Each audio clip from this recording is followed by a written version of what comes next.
¿Alguna vez te has preguntado qué harías si te arrebataran todo lo que conoces? Tu hogar, tu familia, incluso tu nombre. Imagina por un momento que la ciudad que amas arde en llamas, que el sonido de la guerra ahoga tus oraciones y que de un día para otro te conviertes en un prisionero en una tierra extraña. Esta no es una película de ciencia ficción. Es la historia real de un joven que cambió el curso de imperios con una sola herramienta: su fe inquebrantable. Estamos en el año 605 a.C. Jerusalén, la joya de Judá, cae de rodillas ante el poder implacable de Nabucodonosor, el temido rey de Babilonia. Sus ejércitos, como una plaga de langostas, han arrasado la tierra. Las murallas sagradas, que por generaciones habían sido un símbolo de protección divina, se derrumban estrepitosamente.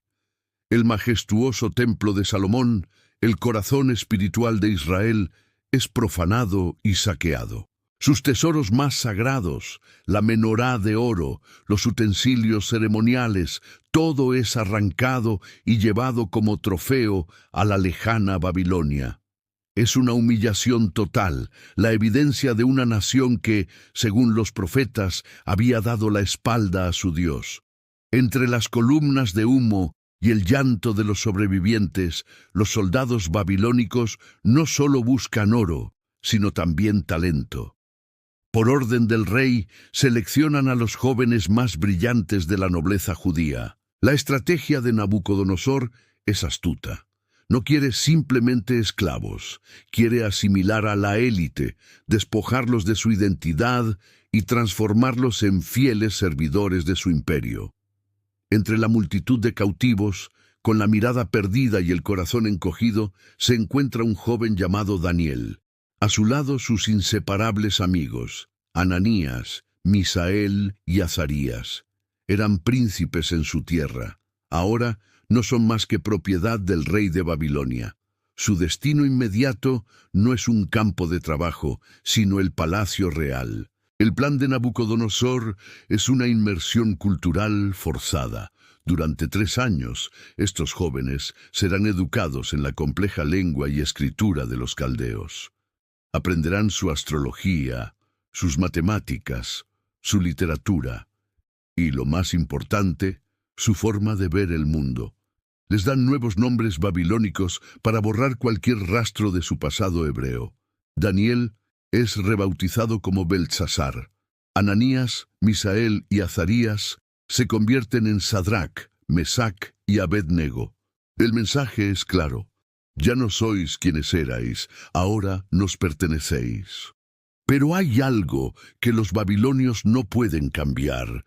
Mientras la propaganda del imperio intenta lavarles el cerebro, en el corazón de Daniel arde una llama que se niega a extinguirse.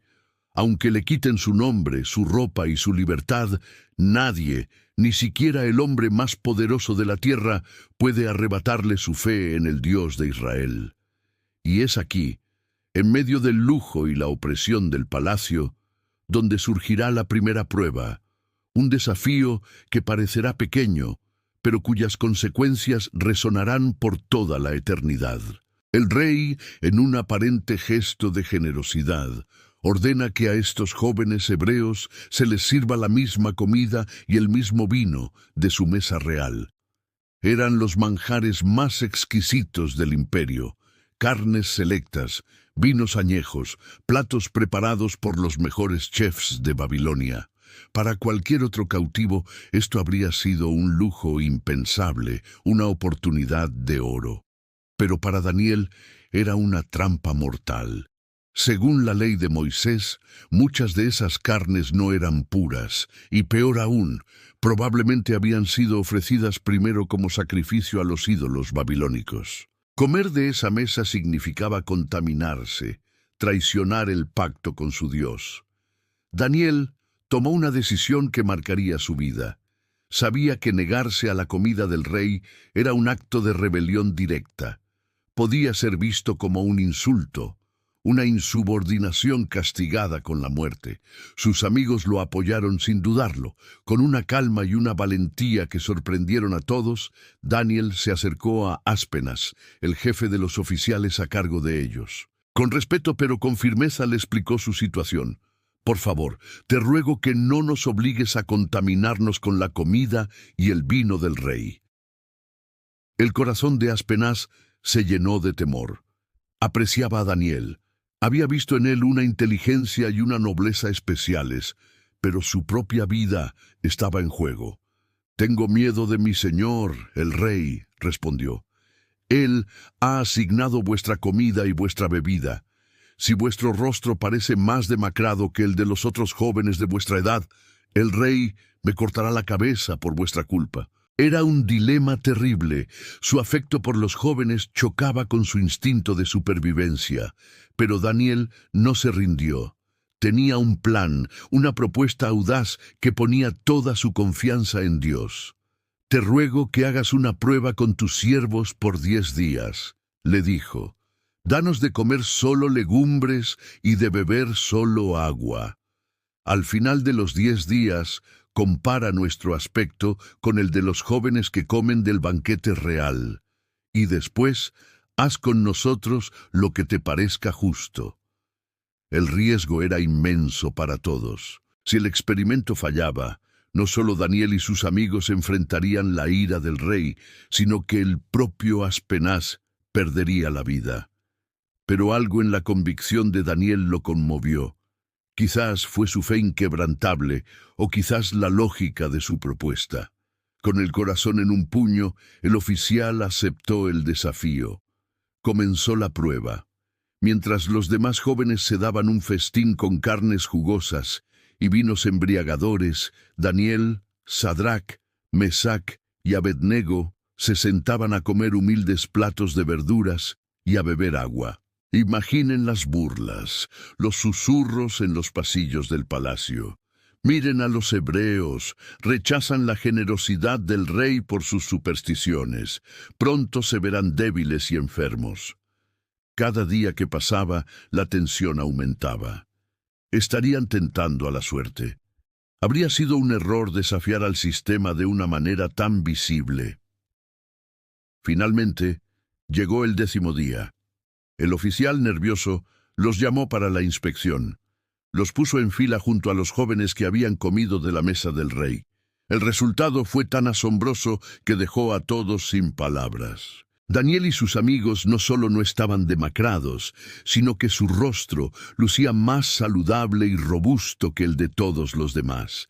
Estaban más fuertes, más alertas, con una vitalidad que irradiaba de ellos. Dios no solo había sostenido sus cuerpos, sino que los había honrado públicamente por su fidelidad. El experimento había sido un éxito rotundo. Desde ese día, el oficial les permitió continuar con su dieta de legumbres y agua, y Dios les dio un regalo aún mayor: conocimiento, inteligencia y una sabiduría excepcional. Pero a Daniel le concedió algo único: la capacidad de entender toda clase de visiones y sueños. Al final de los 3 años de entrenamiento, todos los jóvenes fueron llevados ante el rey Nabucodonosor. El monarca los examinó personalmente, conversando con cada uno. Cuando habló con Daniel, Ananías, Misael y Azarías, quedó impresionado. No encontró a nadie que se les igualara. En todos los asuntos de sabiduría y entendimiento que les consultaba, los halló 10 veces mejores que todos los magos y astrólogos de su reino. El rey, que había intentado despojarlos de su identidad, ahora los elevaba a las posiciones más altas de su corte. La victoria de Daniel en esta primera prueba fue total. Demostró que la verdadera fuerza no proviene de los manjares de un rey, sino de la obediencia a Dios. Probó que se puede vivir en Babilonia sin que Babilonia viva dentro de ti. Pero lo que Daniel no sabía en ese momento, mientras disfrutaba del favor del rey, era que esto solo era el comienzo. El Dios que lo había salvado de contaminarse con comida Pronto lo llamaría a enfrentar leones hambrientos, hornos de fuego ardiente, y a interpretar sueños que decidirían el destino no solo de Babilonia, sino de todos los grandes imperios que vendrían después. Su viaje apenas comenzaba, y las pruebas serían cada vez más grandes, pero también lo sería la gloria de su Dios. Esta increíble historia nos enseña que sin importar cuán oscuro parezca nuestro entorno o cuán grande sea la presión para conformarnos, una decisión valiente basada en la fe puede cambiarlo todo. A veces, las batallas más importantes se ganan no con la espada, sino en la mesa, eligiendo lo que es correcto por encima de lo que es fácil. Gracias por acompañarnos en este viaje al pasado. Si esta historia te ha inspirado, no olvides darle a me gusta, compartirla con alguien que necesite un mensaje de esperanza y, por supuesto, suscribirte a nuestro canal para no perderte más relatos fascinantes como este. Nos vemos en el próximo video.